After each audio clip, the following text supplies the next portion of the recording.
Muy buenos días. Gracias por acompañarnos en este tercer Congreso Internacional. Soy Jorge Luis Hernández Mendoza, coordinador de Cultura Física y Deporte de la Dirección de Desarrollo Estudiantil. Y hoy tengo el gusto de presentarles a nuestro primer conferencista. Es psicólogo por la Universidad Andrés Bello de Chile. Continuó con su preparación con un máster en Medicina y Ciencias del Deporte por la Universidad Mayor de Chile. Además, tiene otro máster en Psicología de la Actividad Física y del Deporte por la UNED de España. Es autor de 3 libros, incluyendo Entrena tu mente para la maratón. Además, ha trabajado como psicólogo del deporte en varios equipos de fútbol profesional en su país. Además, colaboró con la Federación Chilena de Fútbol con las selecciones mayores femeniles. Actualmente es profesor del Máster en Psicología del Deporte de la CIB. El día de hoy nos presentará su conferencia titulada El cerebro de un deportista, herramientas para los entrenadores. Con ustedes, el maestro Rodrigo Caguas Esturillo.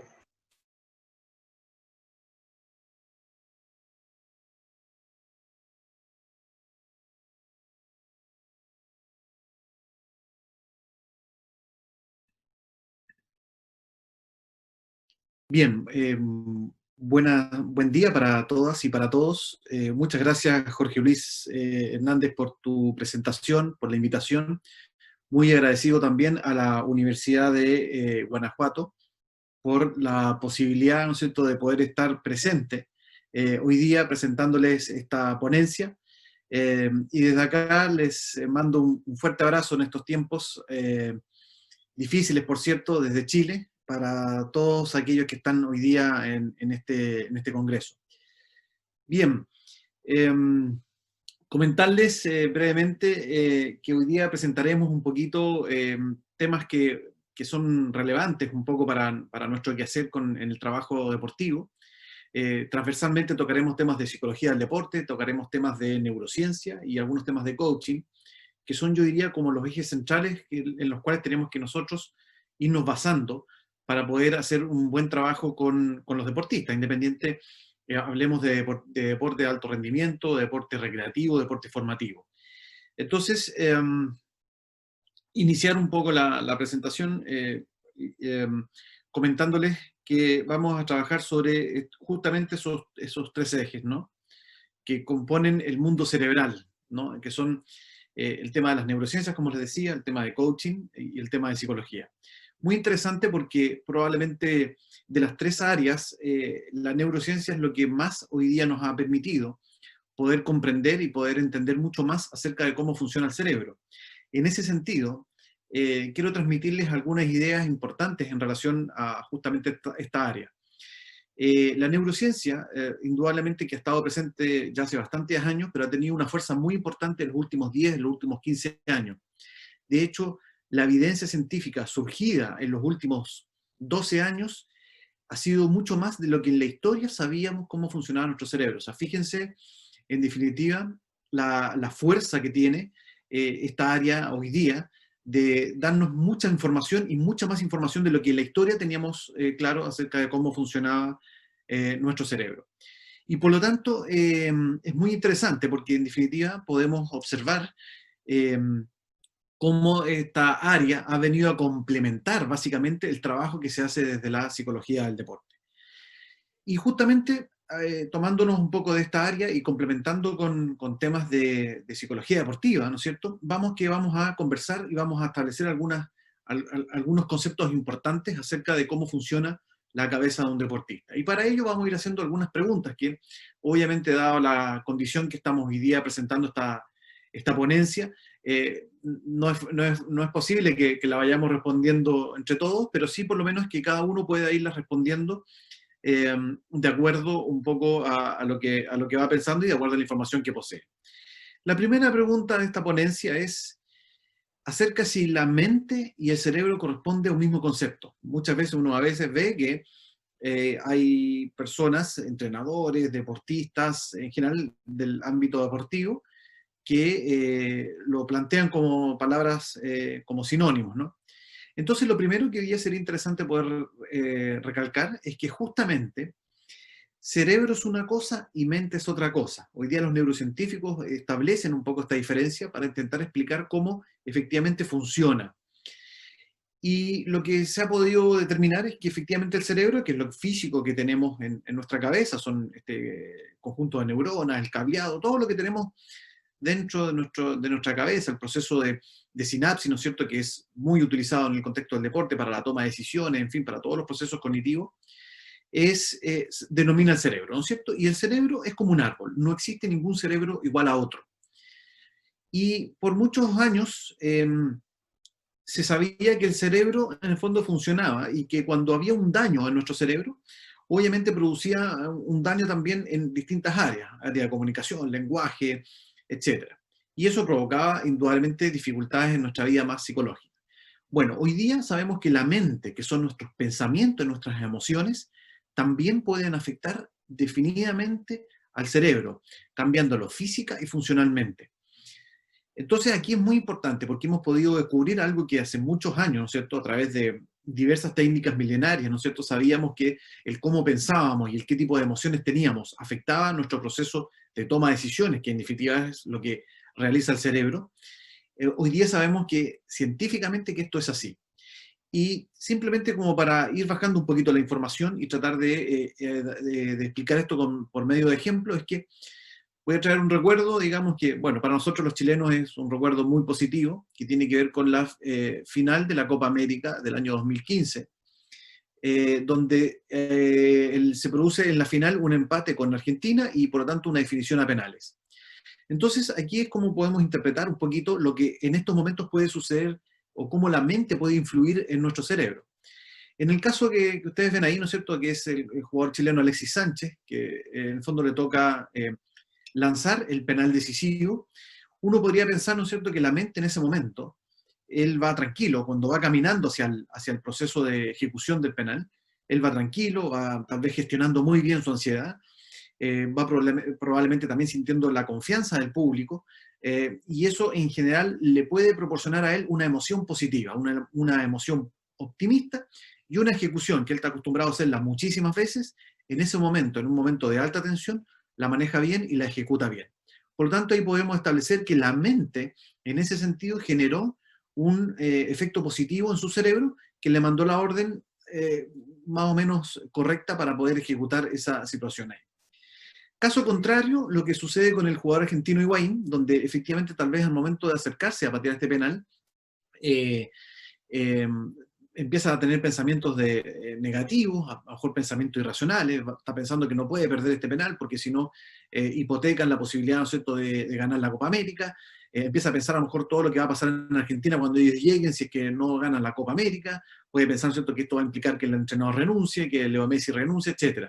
Entonces aquí tenemos tal vez la otra cara de la medalla, en el sentido de que tenemos a un deportista, ¿no es cierto?, cuyos pensamientos, cuyas emociones afectan negativamente sobre su cerebro, y el cerebro le envía una orden tal vez errada de lo que tiene que hacer en ese momento. Insisto, en una ejecución que probablemente él realizado muchas veces. Entonces, esto es simplemente como para explicar este primer concepto de la diferencia entre mente y cerebro. Mente son nuestros pensamientos, nuestras emociones, y cerebro es todo lo cableado, todo lo físico, lo que tenemos en nuestra cabeza, nuestras neuronas, nuestros cableados, el proceso sináptico, que es efectivamente lo que el deportista utiliza siempre en el contexto del entrenamiento y en el contexto de la competición. Una segunda situación muy importante de analizar es efectivamente cómo nace nuestro cerebro. Se ha podido determinar, ¿no es cierto?, que nuestro cerebro es un cerebro cuyo único objetivo es ayudarnos a sobrevivir. Al cerebro lo único que le interesa es que nosotros lleguemos vivos a la noche. No importa si lo pasamos bien, si estuvimos contentos, tristes, felices, si tuvimos un buen día. Al cerebro lo único que le interesa, porque su objetivo primordial es que nosotros lleguemos vivos cada noche. Por lo tanto, es un cerebro que en general, producto de todas estas situaciones, está mucho más pendiente, está mucho más focalizado en aquellas situaciones negativas que pueden evidentemente afectar este objetivo de la sobrevivencia, y por tanto es un cerebro un tanto miedoso, es bastante pesimista, y se detiene bastante más en lo negativo que en lo positivo. Entonces ahí es muy interesante, porque yo digo que en general en el contexto del deporte, el cerebro es el principal autoboicoteador del deportista. Ahí recién teníamos al inicio las palabras del rector de la universidad, donde comentaba su afición, ¿no es cierto?, por la maratón, Y efectivamente yo trabajo con muchos maratonistas y probablemente en el kilómetro 35, en el 33, en el 38, en algunos casos, el cerebro en ese momento no le va diciendo al maratonista, vamos, no lo va apoyando, no le va diciendo, te queda poco, vamos, el último esfuerzo. Seguramente el cerebro en todo momento va diciendo, abandona, estás muy cansado, estás agotado, te faltan fuerzas. Va tratando de que tú pares, de que tú finalices, porque obviamente el objetivo del cerebro es que a ti no te suceda nada. Y cuando el cerebro evalúa eventualmente que hay alguna situación del cual puede haber un riesgo de lograr este objetivo de supervivencia, en fondo trata de generar un poco este término, ¿no?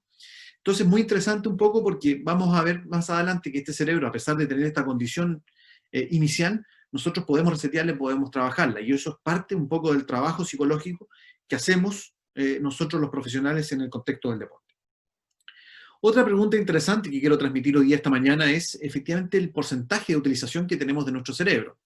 Evidentemente a nosotros se nos enseñó durante mucho tiempo que teníamos distintos porcentajes de utilización. Unos decían el 10%, otros decían el 15%. Hay películas, ¿no es cierto?, que comentaban, ¿no es cierto?, que con una pastilla uno podía aumentar ese porcentaje. Incluso se decía que Einstein, ¿no es cierto?, que tenía un CQ, un CI, digamos, bastante más alto que el promedio, había utilizado un porcentaje de su cerebro un poco mayor.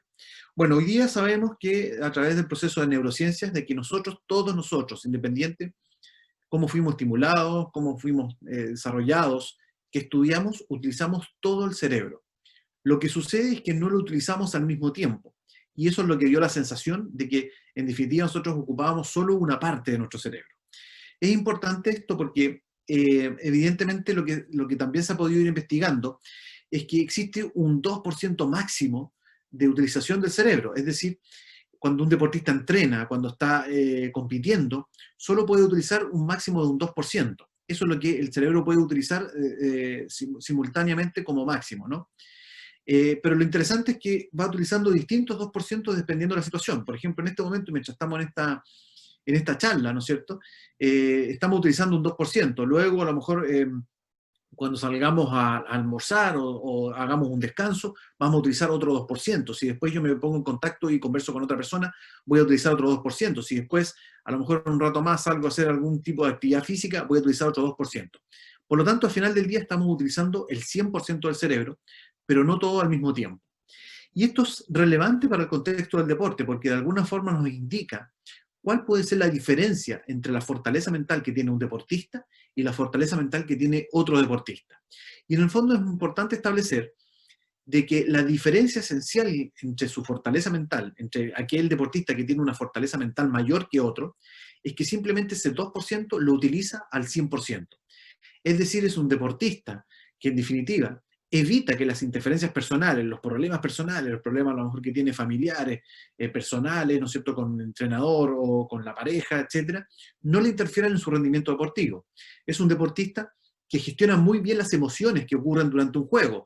Por ejemplo, ¿no es cierto?, si hay algo que no le sale bien o que ejecuta algo que no estaba planificado y eso le genera alguna frustración y posteriormente ansiedad, obviamente eso le va a afectar.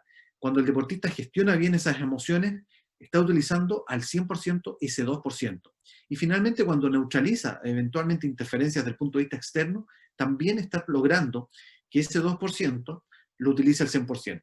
¿Qué es lo que hemos podido observar? Que cuando ese deportista, por ejemplo, viene ya con un problema personal, ya ese 2% a utilizar, ¿no es cierto?, en una competencia, no es el 2%, es un 1,7%, porque ese 0,3 probablemente lo está destinando a este problema. Si durante el juego, además, evidentemente yo me frustro porque no me salió algo, ya voy a utilizar tal vez otro porcentaje más para la frustración y por tanto voy a reducir ese 2%. Entonces, finalmente, de acuerdo a distintas circunstancias que me pueden estar afectando, yo ya no voy a utilizar ese 2%, que es el máximo de potencialidad que puedo ocupar durante una competencia. Entonces, ahí es relevante el trabajo psicológico para lograr que los deportistas utilicen, ojalá, ese 2% siempre al 100%. Otra pregunta que es interesante que podamos ir respondiendo durante esta mañana es acerca si el cerebro es un órgano que en general permanece o sale de la zona de confort. ¿Qué nos sucede un poco a través del contexto del deporte? Entonces aquí es muy interesante entender que justamente producto del objetivo que tiene el cerebro, que es, recuerden ustedes, ayudarnos a sobrevivir, al cerebro le interesa que nosotros todos los días tengamos esta sobrevivencia, es un cerebro que en general permanece en su zona de confort. Es un cerebro que en general trata de que nosotros no hagamos muchas cosas, de que permanezcamos siempre en nuestra zona y que por ahí no salgamos a hacer distintas cosas porque eso podría afectar y atentar un poco contra el objetivo de la sobrevivencia. Por lo tanto, en general el cerebro, y uno lo puede experimentar, ¿no es cierto?, sobre todo en estos tiempos donde estamos viviendo este tema del COVID, ¿no es cierto?, encuentra todo malo, porque así se asegura de que nosotros no salgamos, de que nosotros no ejecutemos acciones, de que no nos esforcemos más para poder mantenerse en esa zona de confort. Y esto explica de alguna forma el por qué muchas veces en el contexto del deporte, desaprender muchas cosas que hemos aprendido y que necesitamos modificar cuesta mucho, porque el cerebro tiende a retenerlas para poder mantenerse en esta zona de confort. Pero la buena noticia es que a pesar de todo esto, el cerebro tiene la capacidad de poder cambiar todos los días, de cambiar hasta el último día de nuestras vidas, hasta el último día de la carrera de un deportista, el cerebro puede cambiar. Simplemente el problema no está, digamos, en que no tenga la capacidad del cerebro. Sin embargo, la dificultad está en que necesita actitud y motivación. Yo siempre comento cuando trabajo, por ejemplo, con equipos de fútbol, cuando llego, me presento y hablo un poco de mi trabajo, que hay muchos deportistas que ya están bordeando el retiro, ¿no es cierto?, que me dicen que a lo mejor yo debería focalizar mi trabajo con los juveniles y no tanto con ellos, porque ellos como que ya de alguna forma ya están hechos y no tienen posibilidad de cambiar. Y yo les comento que está probado por la ciencia que el cerebro puede cambiar hasta el último día de nuestras vidas y que evidentemente ese mapa, esa creencia errada mental, digamos, de que uno no puede cambiar, es justamente uno de los mecanismos que más inhabilitan la posibilidad de cambiar.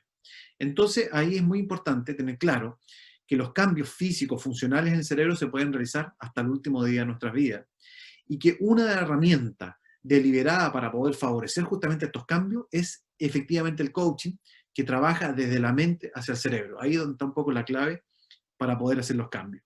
Y justamente el deporte nos ayuda a estos cambios, porque lo que se ha podido demostrar con los años es que cuando nosotros realizamos ejercicio físico, favorece mucho el tema de la neuroplasticidad, que es el cambio cerebral, producto de una proteína, una sustancia que se secreta naturalmente, que se llama BDNF, Brain Derived Neurotrophic Factor, y que es una hormona que se ha podido determinar, ¿no es cierto?, que aumenta mucho nuestra neuroplasticidad, regenera neuronas, algo que también se nos había dicho que las neuronas que de alguna forma uno mataba por alguna circunstancia, se pueden eventualmente regenerar, pueden volver a iluminarse gracias a la acción del BDNF. Y lo otro que se pudo comprobar es que la acción del BDNF también generaba mayor velocidad en el proceso sináptico, esto es, favoreciendo un montón de procesos cognitivos como de comprensión, percepción, comunicación, etc. Entonces es muy interesante porque el deporte, lejos de ser un elemento que puede implicar un retroceso en el avance de la parte cognitiva, es claramente un elemento que ojalá todos pudieran tener gracias a lo que se pudo comprobar con la acción del BDNF. Por lo tanto, el coaching en general, dado esta neuroplasticidad que tiene el cerebro, es una herramienta muy importante porque lo que ayuda es a desactivar justamente estos esquemas mentales que a veces se encuentran muy, muy fuertemente cableados en nuestro cerebro y que influyen sobre la manera de cómo observamos el mundo. Entonces, cuando logramos tratar de refocalizar o de cambiar estos esquemas mentales que a veces nos impiden generar cambios y lograr metas y lograr objetivos, evidentemente también cambiamos nuestra forma de enfrentarnos a los desafíos. Y ahí es donde viene un poco el trabajo del coaching, que esencialmente también una de las cosas que busca, y sobre todo en el contexto del deporte uno lo ve mucho, es trabajar desde la zona de confort, de cómo lograr que el deportista, ¿no es cierto?, se movilice desde esta zona de confort, ¿no? Cómo logramos que el deportista sienta esa motivación para entrenar diariamente, para competir, para generar cambios, para abrirse emocionalmente, ¿no es cierto?, a poder introducir cambios en sus carreras deportivas. Entonces, ahí es donde el coaching, efectivamente, mediante la herramienta de trabajar con elementos como motivación, metas, objetivos, el tema del liderazgo, nos ayuda mucho, digamos, a trabajar para poder sacar a este deportista permanentemente de su zona de confort, que vaya planteando ciertas metas, ciertos objetivos, que es la forma que tenemos de ir logrando un poquito esa situación, y por lo tanto es muy importante que nosotros en este trabajo podamos realizar un adecuado establecimiento de metas y objetivos con los deportistas, en el fondo para poder lograr que ellos logren cumplir los sueños a través de salir de esta zona de confort hacia su zona de aprendizaje, que es un poco los conceptos que se manejan desde el coaching. Otra pregunta que también vamos formulando en esta mañana es acerca de qué hace el cerebro frente a los cambios. En general, es un cerebro que nos posibilita los cambios, nos dificulta los cambios, y en general, a pesar de que hemos conversado que el cerebro puede cambiar todos los días, hasta el último día de nuestras vidas, en general el cerebro, justamente por lo que también habíamos visto, esta tendencia a permanecer en la zona de confort, tiende a rechazar los cambios, sobre todo aquellos cambios inmediatos. Por eso que cuando las personas dicen, no, a partir de mañana yo cambio mi alimentación, yo a partir de mañana hago ejercicio físico, yo a partir de mañana dejo de fumar cigarrillo, ¿no es cierto? En general el cerebro puede que nos apoye los primeros días, pero después uno tiende a caer, ¿no? En general el cerebro tiende a rechazar los cambios inmediatos porque son cambios que probablemente no están todavía tan planificados. El cerebro funciona muy bien, la cabeza funciona muy bien cuando los cambios están de alguna forma planificados, con objetivo a corto plazo, a mediano plazo, a largo plazo, y hay una meta consecutiva ahí que poder cumplir. Entonces, es muy importante porque el cerebro en general tiende a rechazar cuando no hay una adecuada planificación. De alguna forma se explica porque el cerebro tiene una cantidad de energía limitada, ¿no es cierto?, para poder ayudarnos en esta sobrevivencia. Todo aquello que aparezca adicional es parte de una energía que él tiene que redestinar para poder ayudarnos. Entonces, por eso que en la planificación, cuando vamos convenciendo de alguna forma al cerebro de que los cambios que queremos posibilitar nos permiten cumplir con el objetivo que tiene el cerebro, que es ayudarnos a sobrevivir, en el fondo se va convenciendo y nos va ayudando en esto. Pero el problema también es que el cerebro, los cambios, perdón, generan mucho dolor. Y vamos a ver más adelante que el cerebro en general es muy hedonista.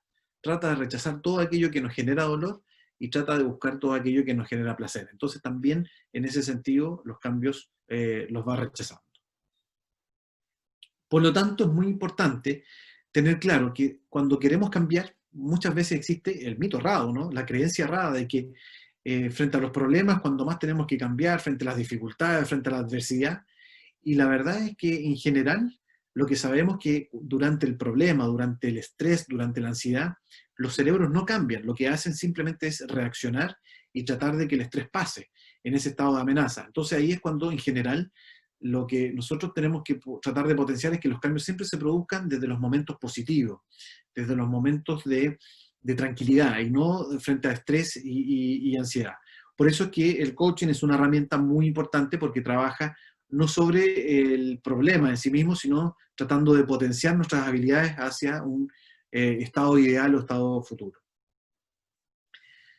Otra pregunta que vamos complementando un poco todo lo que vamos conversando esta mañana es ¿cómo explica el cerebro de alguna forma aquellas cosas que nos van sucediendo, ¿no?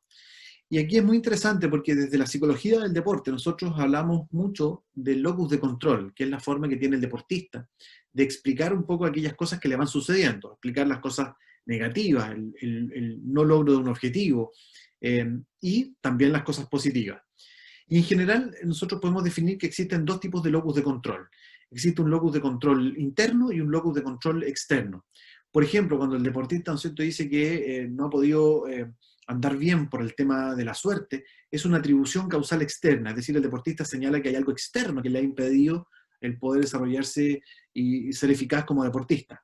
Cuando dicen, ¿no es cierto?, algunas cábalas, por ejemplo, también son unas atribuciones causales externas.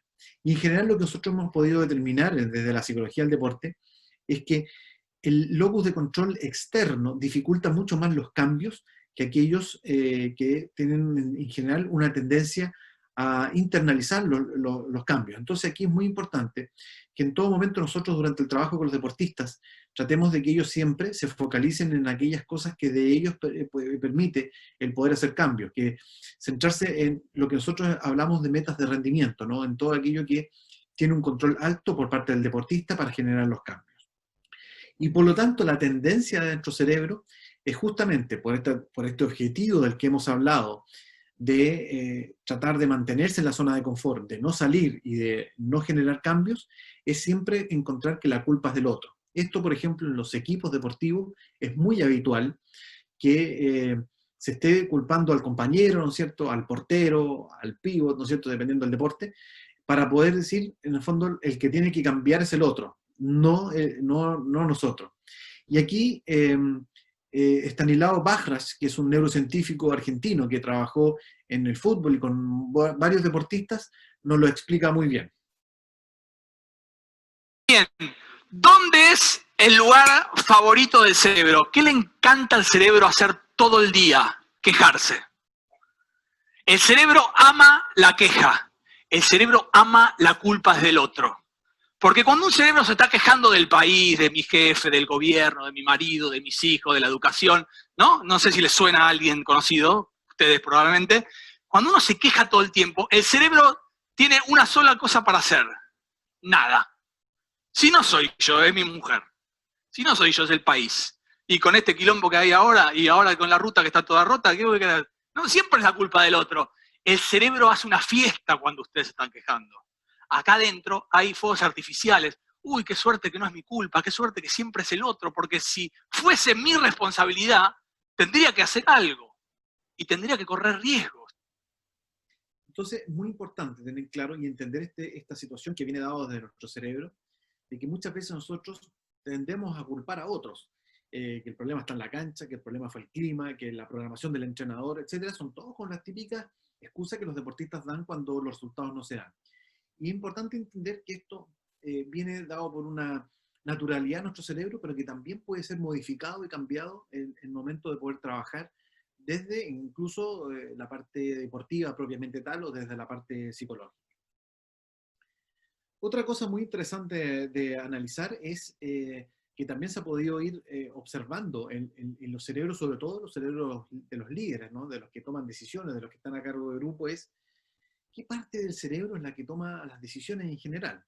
Y ahí es muy interesante porque los neurocientíficos ya hace muchos años que ya no hablan de hemisferio izquierdo o hemisferio derecho, como tradicionalmente nosotros nos referíamos a esta división que se había realizado en el cerebro, sino que lo que ellos hablan es de este cerebro triúnico, ¿no? De este complejo reptiliano, que es la parte más antigua de nuestro cerebro, que es lo que nos posibilita a nosotros movilizarnos, nuestro pensamiento instintivo, todo lo que tiene que ver con el tema muscular, con el tema del equilibrio, con el tema de nuestra respiración, ¿no es cierto? Todo eso obedece y es regulado de alguna forma por el complejo reptiliano.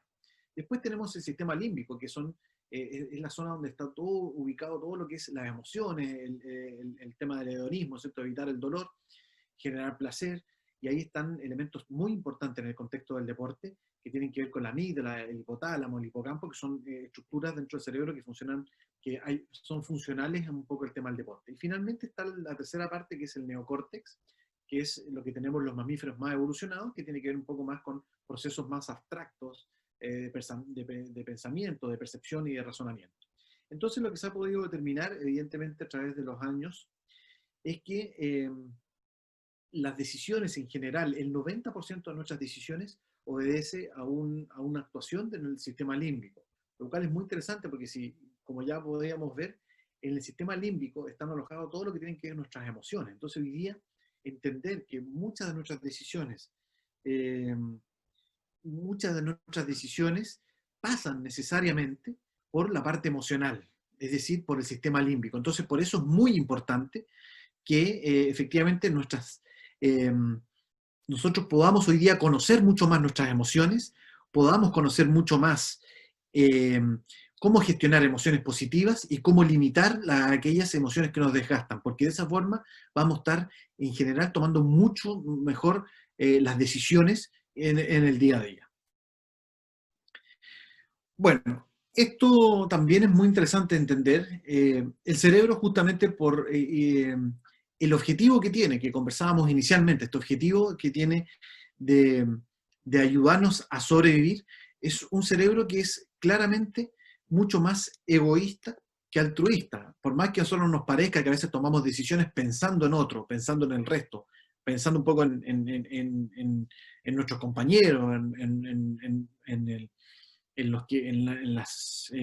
los personajes que están alrededor nuestro, el cerebro siempre toma decisiones pensando primero en sí mismo, porque tiene que asegurarse un poco la sobrevivencia, y por eso es que justamente el cerebro también cuida la energía para ayudar en esta autopreservación, y todas aquellas decisiones que piensa el cerebro que pueden atentar contra eso, tiende a rechazarlas. De hecho, fíjense que como idea también, ¿no es cierto?, el cerebro es el único órgano que intenta entenderse a sí mismo. Entonces, también esto es muy importante porque explica muchos de los comportamientos, muchas de las actitudes que nosotros vemos en el contexto hoy día, bueno, en el deporte y a nivel de sociedad también, ¿no? De lo que nos está pasando y que a veces deja en evidencia mucho más este comportamiento mucho más egoísta. Y justamente con esto, una de las cosas que es interesante analizar y que tiene mucho que ver con lo que nos está pasando hoy día, ¿no es cierto?, con la aparición del COVID, ¿no es cierto?, es entender si el cerebro es un órgano mucho más social o solitario. Eh, Uno podría pensar, efectivamente, dado lo que hemos estado conversando esta mañana, de esto de que es más egoísta, ¿no es cierto?, es un órgano hedonista que tiene un objetivo de ayudarnos a sobrevivir. Es muy importante entender que el cerebro, además, es un órgano eminentemente social. El cerebro necesita el contacto con otros cerebros. De hecho, hay estudios importantes que señalan que cuando las personas permanecen aisladas por un tiempo muy prolongado, es decir, el aislamiento social crónico, eso afecta el funcionamiento del cerebro y en algunos casos incluso hace que las personas tengan menos años de supervivencia, es decir, tengan menos años de vida, ¿no? Y aquí lo interesante es entender que cuando nosotros tenemos contacto con otras personas, es decir, cuando nuestro cerebro se comunica con otro cerebro, hay un montón de mensajeros químicos que se comunican y que son secretados por nuestro organismo y que nos ayudan a procesos como sentirnos confiados, sentirnos con un estado de ánimo alegre, sentirnos satisfechos, sentirnos con placer, a establecer algunos lazos de confianza con otras personas, reforzar la memoria, el aprendizaje, etc. Por lo tanto, es muy interesante entender que hoy día, y esto no se da, digamos, a través de los procesos de plataformas virtuales, ni a través de una conversación telefónica, ¿no es cierto?, a través del móvil, sino que esto se produce en el cara a cara. Entonces, es muy interesante entender que todo esto hoy día no está pudiendo secretarse simplemente porque no podemos hoy día, producto de esta pandemia, tener este vínculo social más inmediato. Entonces, esto explica en gran medida las sensaciones que estamos teniendo, el por qué nos afecta un poco nuestro estado de ánimo, el por qué nos afecta un poco nuestra confianza, el por qué a lo mejor nos afecta también el logro o el pensar o el visualizar sobre nuestros metas o nuestros objetivos, etcétera. Porque evidentemente hoy día nuestro cerebro está secretando muchos menos neurotransmisores que nos posibilitan todo esto. Y hay un avance muy interesante que ha habido en los últimos años desde las neurociencias, que es esto de las células o neuronas espejo, que es una forma de comunicación que muchas veces nosotros no conocíamos, que es un mecanismo mucho más automático e inconsciente. Y esto, evidentemente, en el contexto del deporte es muy importante de entender de cómo existe esta transmisión emocional, aun cuando no exista comunicación verbal entre los deportistas. Vamos a ver un pequeño audiovisual que explica esto en el tema del deporte y lo comentamos.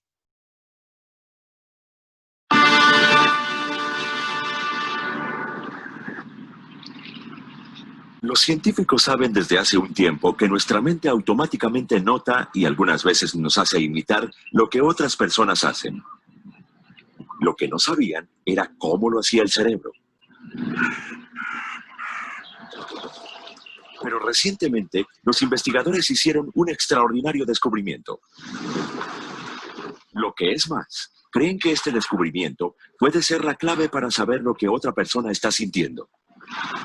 Y todo está relacionado con algo que sucede en nuestro cerebro cuando vemos a la gente moverse.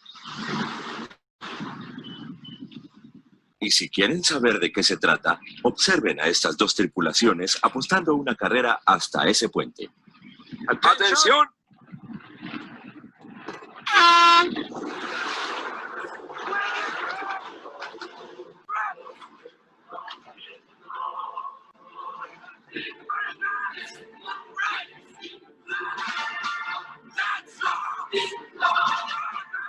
Parece que el secreto para entender lo que las personas sienten está en observar sus movimientos.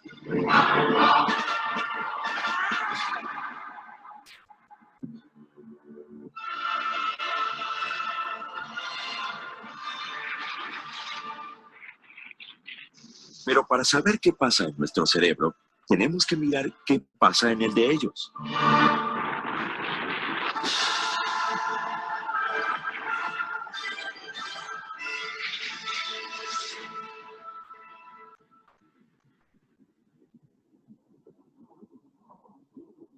Una zona especial del cerebro controla cada uno de los movimientos físicos que ellos hacen. Pero en esta zona hay también un pequeño racimo de células que ayudan a preparar su cuerpo para el siguiente movimiento. Cada acción, que en este caso es remar, tiene su propio diseño exclusivo. Y los científicos creen que estas células son la clave para saber cómo se relacionan los seres humanos entre sí. Porque estas células no solamente están activas en los cerebros de los remeros, están activas también en una forma exacta en el cerebro de cualquier persona que los observe.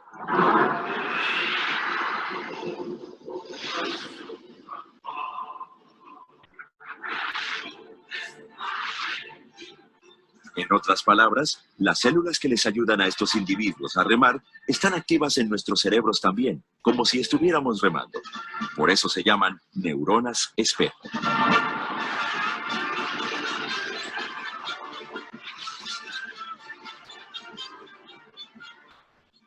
Las neuronas espejo producen que no solamente observemos lo que estos hombres hacen, nuestra mente siente algo de lo que ellos sienten.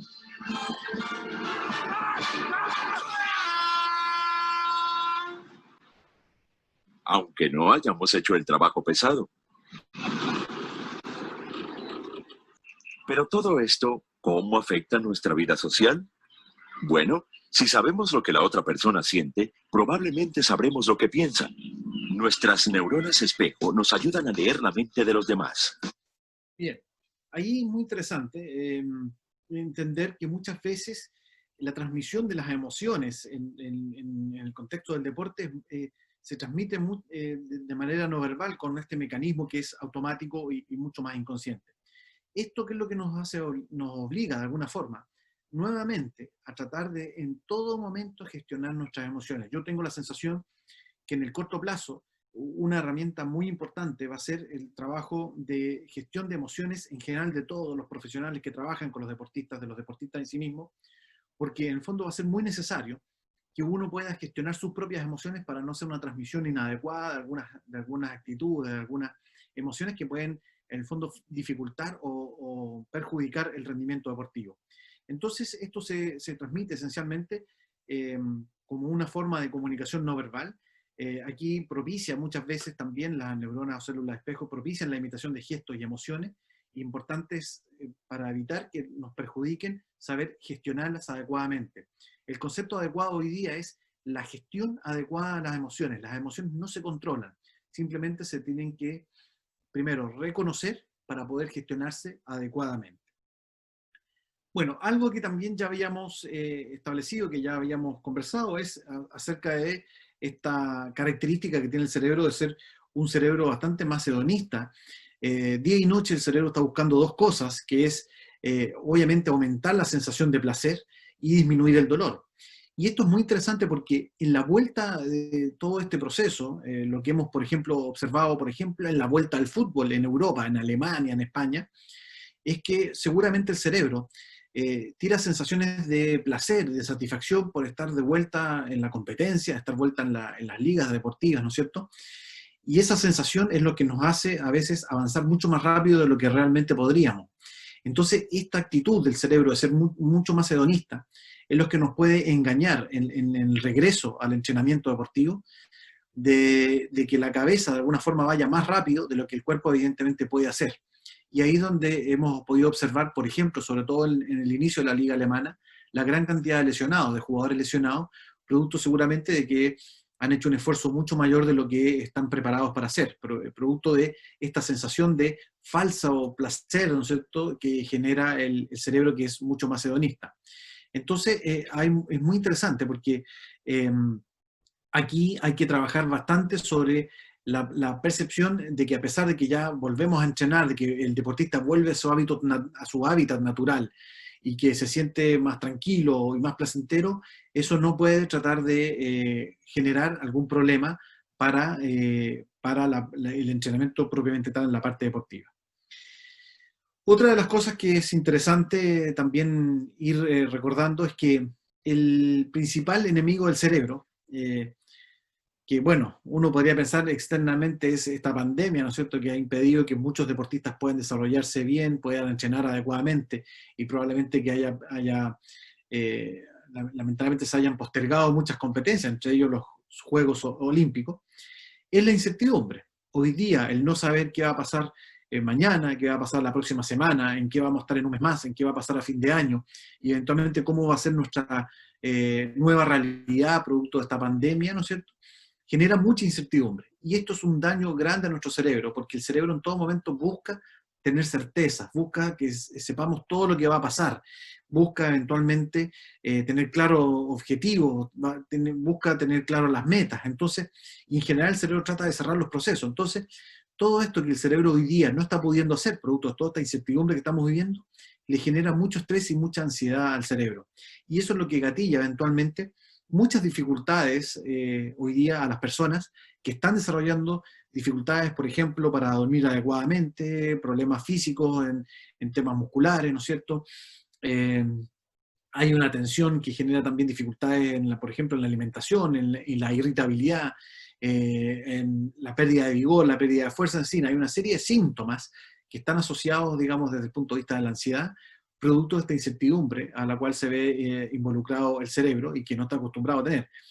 El cerebro, en el fondo, necesita tantas certezas y tantas certidumbres que incluso prefiere saber malas noticias que no enterarse. O sea, en ese sentido, el cerebro siempre está buscando tener estas certezas. Por lo tanto, lo que estamos viviendo hoy día, en general, es un problema para el cerebro, y eso es lo que gatilla, de alguna forma, muchos de los problemas que hoy día estamos viendo que están teniendo los deportistas. Por lo tanto, es interesante también porque también sabemos que el cerebro en general no es un órgano que sepa distinguir entre la realidad y la ficción. Y esto que eventualmente puede ser algo negativo, ¿no es cierto?, de que este cerebro no distingue entre realmente lo que sucede y lo que nosotros imaginamos, que puede ser un problema, y esto es lo que explica muchas veces cuando, por ejemplo, estamos viendo películas románticas y nos emocionamos, o películas de suspenso y nos activamos un poco frente a eso, es porque evidentemente el cerebro no percibe que nosotros estamos fuera de la película, eventualmente piensa que nosotros somos parte del elenco.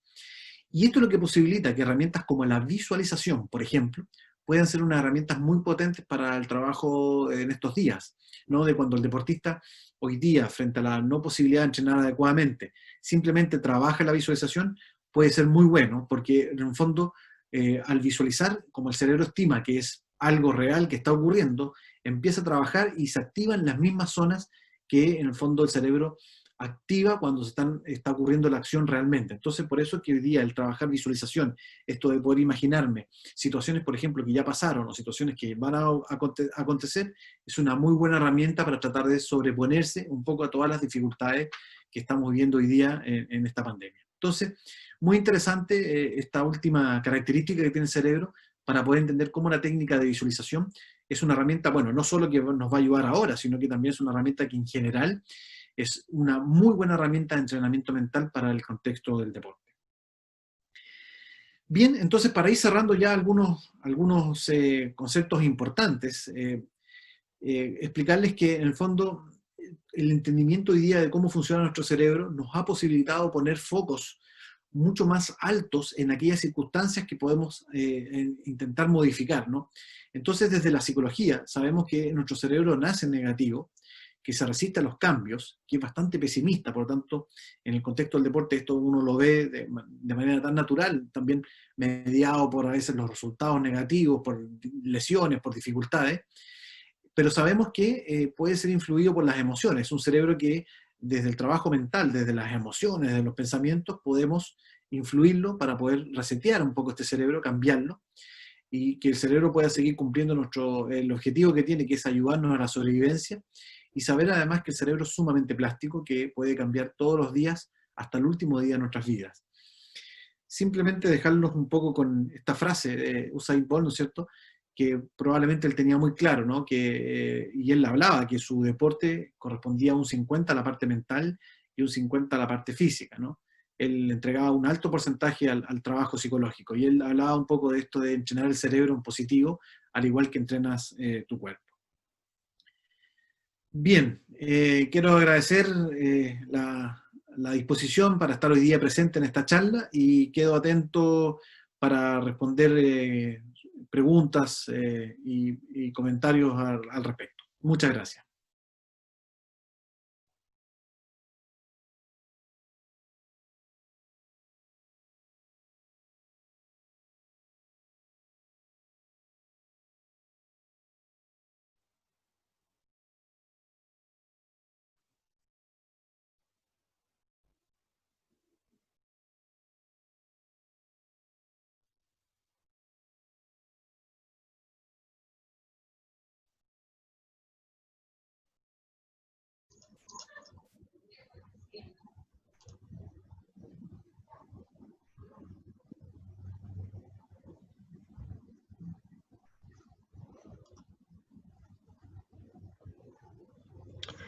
¿Qué tal? Buenos días a todos. Excelente ponencia, maestro. Excelente ponencia. Felicidades. Me presento. Soy el licenciado Fidel Rocha Serna. Antes que nada, agradecer a todos los asistentes por generar este compromiso directo para los entrenadores. ¿Sí? Su servidor forma parte de la Coordinación de Cultura Física y Deporte. Somos el responsable de la disciplina de baloncesto varonil de la Universidad de Guanajuato, nuestra máxima casa de estudios. Pues, maestro, excelente ponencia, felicitarlo. Y tenemos por aquí algunas preguntas de nuestros personas interesadas en llevar a cabo esto. ¿Qué es lo más difícil de resolver en el cerebro?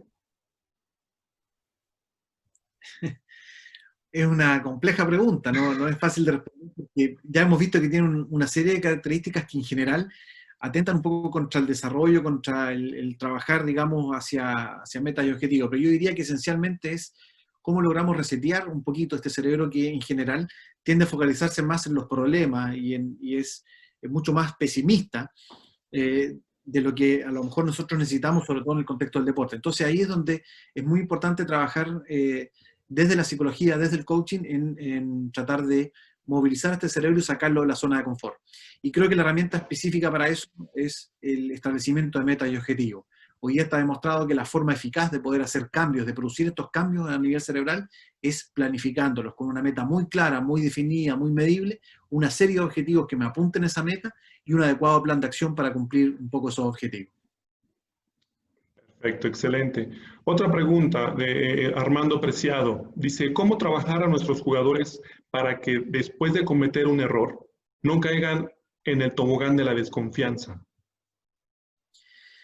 Bueno, lo que también se ha podido ir investigando es que efectivamente cuando un deportista comete un error, y ahí está el proceso que se denomina rumiación, ¿no? De que queda un poco pegado en eso y le da vueltas, una forma eficaz de que, y va a depender mucho también de la disciplina, del deporte, es que él pueda a lo mejor visualizar la situación donde cometió el error y a lo mejor la reevalúe, la cambie en su cabeza a través de un proceso de visualización. Esto es muy sencillo, tiene que ver con poder hacer el proceso técnico en el cual se incurre el error, pero corrigiendo aquello que se hizo inadecuadamente, cosa que pueda volver, en el fondo, a generar la misma sensación y pueda tener muy claro cuál es la corrección que tiene que hacer.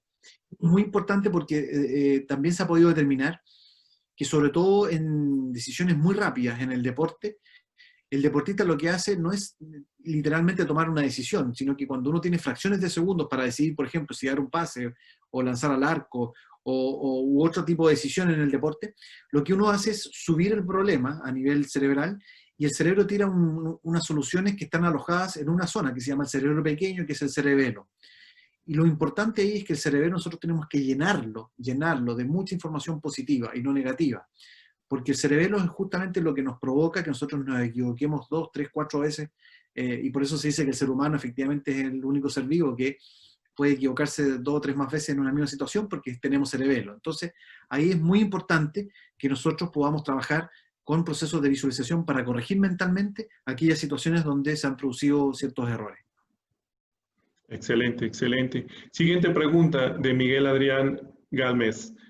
Ante una lesión, ¿cómo responde el cerebro?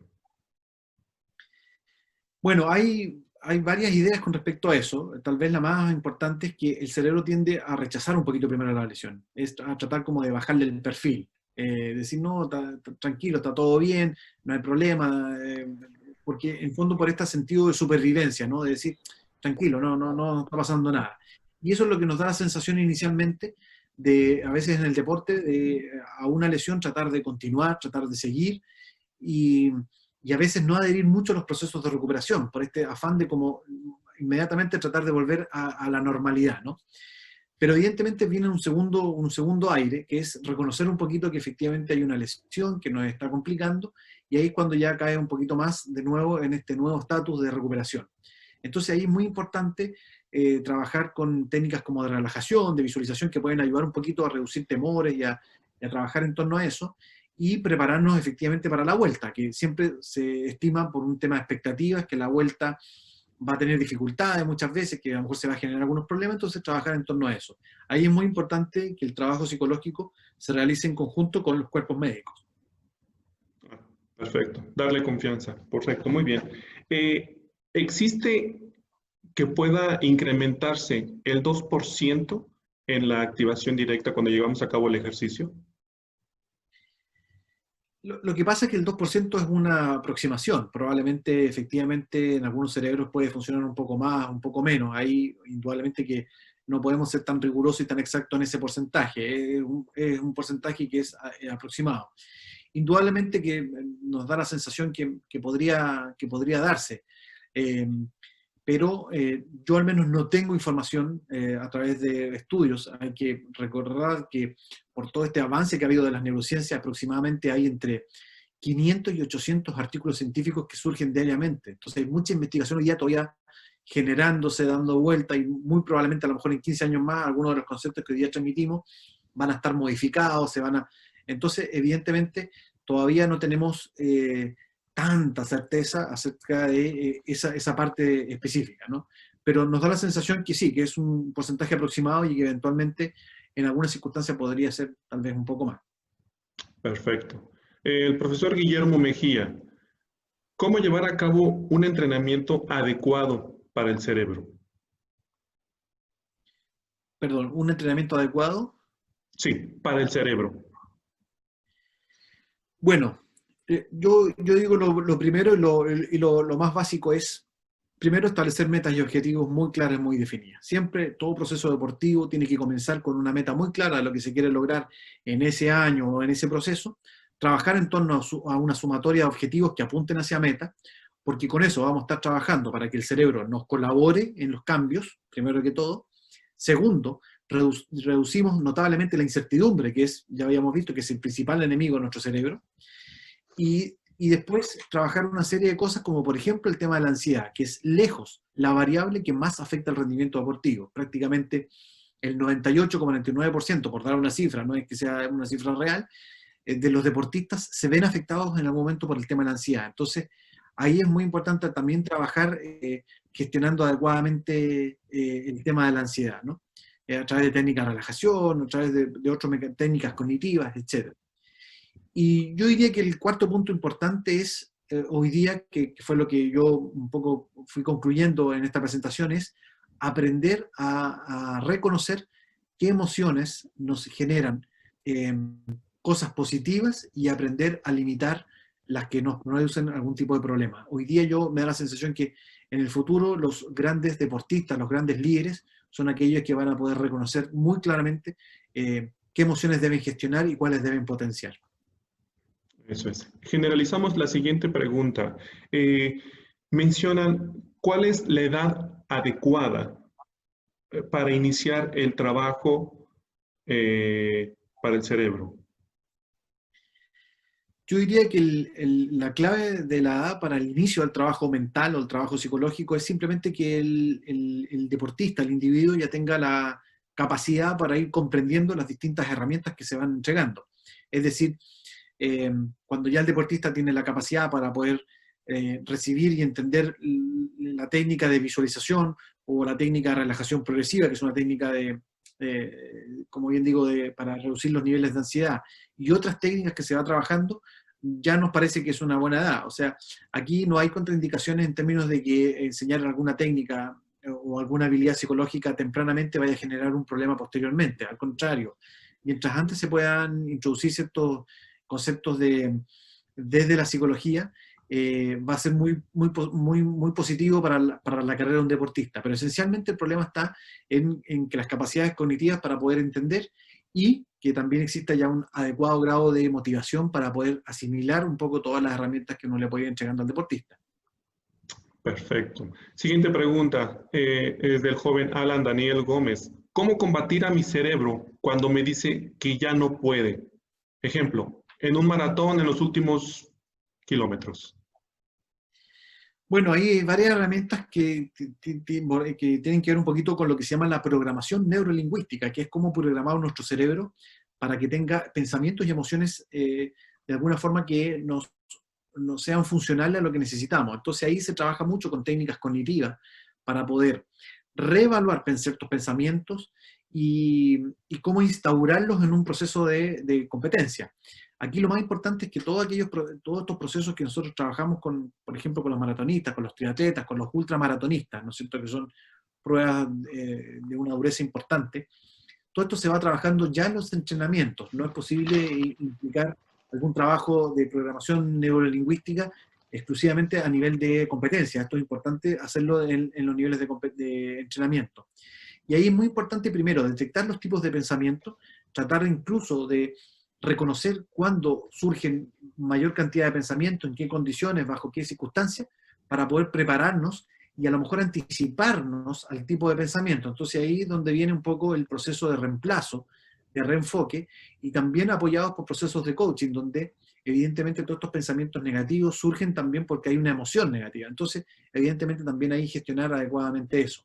Pero todos esos procesos se trabajan desde la programación neurolingüística, de tratar de reformular un poco mis pensamientos, mis emociones, tratar de reemplazar eso por cosas positivas, por cosas que en el fondo me puedan servir en ese momento. Y también desde el trabajo del coaching, cuando de alguna forma hacemos un trabajo de erradicar estas creencias erradas con respecto a lo que a veces tenemos, que muchas veces en el deporte, por ejemplo, en el caso de una maratón, uno dice, no, en el kilómetro 30, 32, 33 está el muro, y uno empieza a preocuparse antes del tema del muro, no sé si el concepto de muro es el que utilizan, pero bueno, se entiende un poco que hay muchas cosas que en general uno trae como pensamientos ya instaurados que no corresponden a la realidad y que hay que trabajarlos de antemano. Perfecto. Siguiente pregunta. ¿Cuál será el procedimiento adecuado para trabajar el cerebro para ser más positivo y generar que el estrés no lo invada o no lo pueda combatir y automáticamente el ser positivo lograr los objetivos del deportista? Bueno, ahí en la última parte de la pregunta está de alguna forma respondiéndose. Yo insistí en esto porque tal vez antes era algo que se hablaba, se conversaba, esto de establecer metas y objetivos, y se decía, sí, interesante saber para dónde vamos, para el tema de la motivación. Sin duda que el establecimiento de metas y objetivos es muy importante para el tema de la motivación, para saber conducir en el fondo mi proceso motivacional.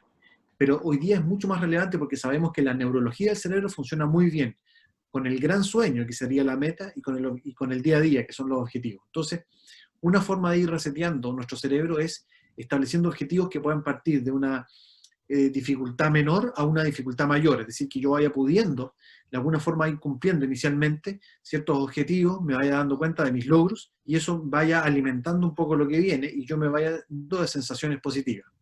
Otra área que también ha colaborado bastante en ese sentido es todo lo que tiene que ver con la psicología positiva.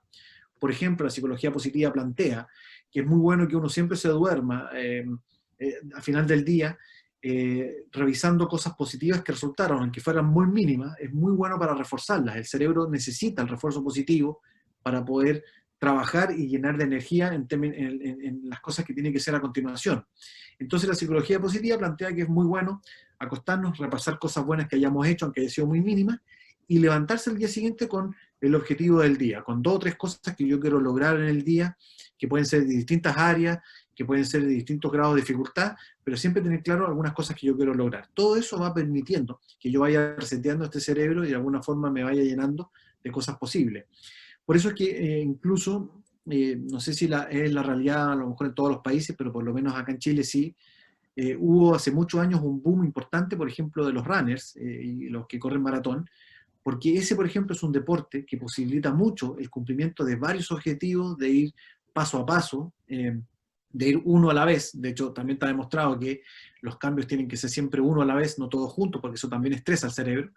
Entonces, deportes como el maratón, como el correr, son deportes muy buenos porque uno puede ir estableciéndose distintos objetivos que tienen que ver con objetivos personales, no necesariamente en comparación con otros. Entonces van permitiendo, y por eso es que mucha gente adhiere a este tipo de deportes, porque son deportes que a uno en el fondo le van permitiendo generar sensaciones placenteras y muy positivas. Perfecto. Si manejamos la última pregunta por el tiempo que tenemos. ¿Tenemos alguna situación en generar el aspecto del tiempo para lograr un hábito y llevar a cabo esta manera de poder manejar nuestro cerebro? Bueno, yo entiendo que hay varias como teorías o corrientes que hablan de distintos tiempos para poder hacer cambios de hábitos, ¿no? Evidentemente, yo creo que lo esencial es definir primero cuál es el hábito que yo quiero cambiar, si es un hábito complejo, un hábito simple. Por ejemplo, el hábito de empezar a hacer ejercicio físico es un hábito, complejo, que a lo mejor no demora, no es tan fácil de desarrollar en algunos días, en algunas semanas. Y hay otros hábitos más simples. Si hay un cambio técnico, por ejemplo, en un tenista, que yo le voy a cambiar técnicamente el movimiento, a lo mejor es algo que se puede hacer fácilmente en algunos días, incluso con apoyo de visualización. Lo interesante un poco es entender que hay una serie de circunstancias que en el fondo hay una serie de circunstancias que favorecen el cambio de hábito. Esto que explicaba recién, de que tienen que ser uno solo a la vez, de que tienen que estar muy bien definidos, de que yo tengo que tener claramente el modelo de lo que yo quiero lograr para poder hacer ese cambio de hábito, pero lo importante es entender la complejidad de ese hábito, un poco del hábito que yo quiero establecer, y lo segundo es cuán fuerte está cableado en mi cerebro ese hábito, porque también se ha podido demostrar a través del proceso de neurociencia que la zona cerebral que a ti te ayudó en algún momento a adquirir el hábito, una vez que se adquiere ese hábito desaparece y aparece otra zona que es la que nos permite mantener ese hábito en el tiempo. Cuando tratamos de modificar este hábito que ya tenemos mucho tiempo, que ya llevamos realizando mucho tiempo, esta zona tiende a desaparecer y vuelve a aparecer la zona que inicialmente estuvo a cargo del aprendizaje de ese hábito. ¿Esto qué es lo que quiere explicar?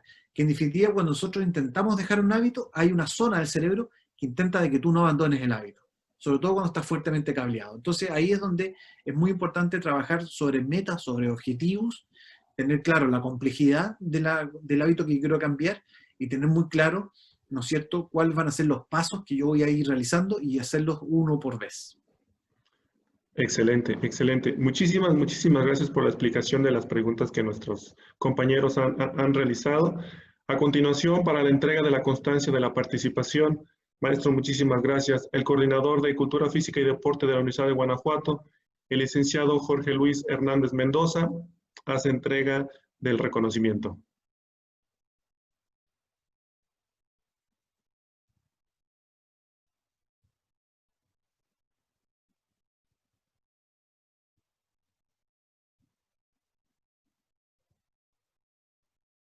Buenos días a todos.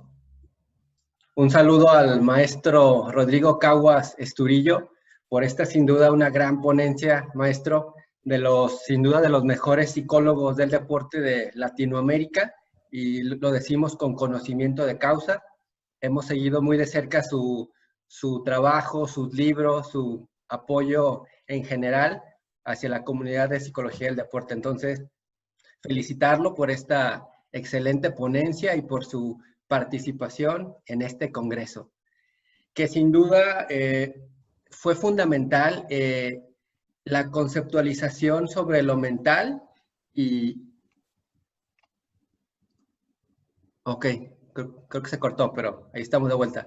Esta conceptualización sobre lo mental y sobre el cerebro, cómo es este cambio entre mente y cerebro y cómo justamente el cerebro está programado simplemente para sobrevivir, para defendernos, no está programado para la trascendencia, para generar cosas positivas, sino simplemente para llegar a casa, dormir y sobrevivir un día más en este mundo que de por sí solo ya es bastante agitado.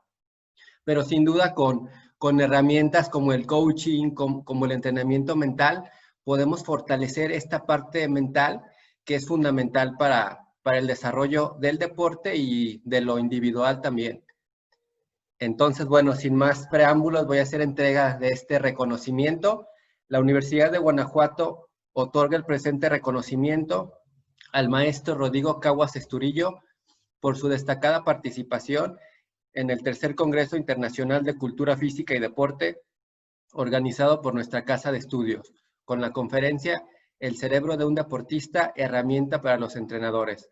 2 de julio del 2020, Guanajuato, Guanajuato, México, firmado por el doctor Luis Felipe Guerrero Agripino, rector general, y la contadora Cecilia Lucía González Martínez, directora de Desarrollo Estudiantil. Enhorabuena, maestro. Muchas gracias por estos conocimientos tan valiosos. Te reitero, muchas gracias a ti, Jorge, por tus palabras, por la invitación a estar presente acá y poder difundir un poquito más esta área que sin duda a mí me apasiona mucho, sobre todo hoy día por los conocimientos que tenemos de cómo podemos. Simplemente yo quiero cerrar con la idea de que más allá de todo lo que hemos podido observar de cosas que a lo mejor pueden no ser tan positivas desde el punto de vista del cerebro, es importante saber que nosotros podemos hacer cambios. Y ahí es donde está la gracia de cómo podemos nosotros procurarnos y visualizar una vida mejor, un deporte, una calidad de vida y un desafío importante a nivel deportivo, trabajando la parte psicológica. Entonces ahí está la invitación de todos para que trabajemos en resetear este cerebro y poder procurar una mejor situación más positiva, indudablemente. Fenomenal, maestro. Muchas gracias por su participación y bueno, por esta gran charla y estos aportes. Despedimos al maestro Rodrigo Caguas. Muchas gracias. Y los esperamos en nuestra siguiente conferencia a partir de las 12 del día con la medallista olímpica Laura Sánchez. Muchas gracias. Nos vemos en la siguiente conferencia.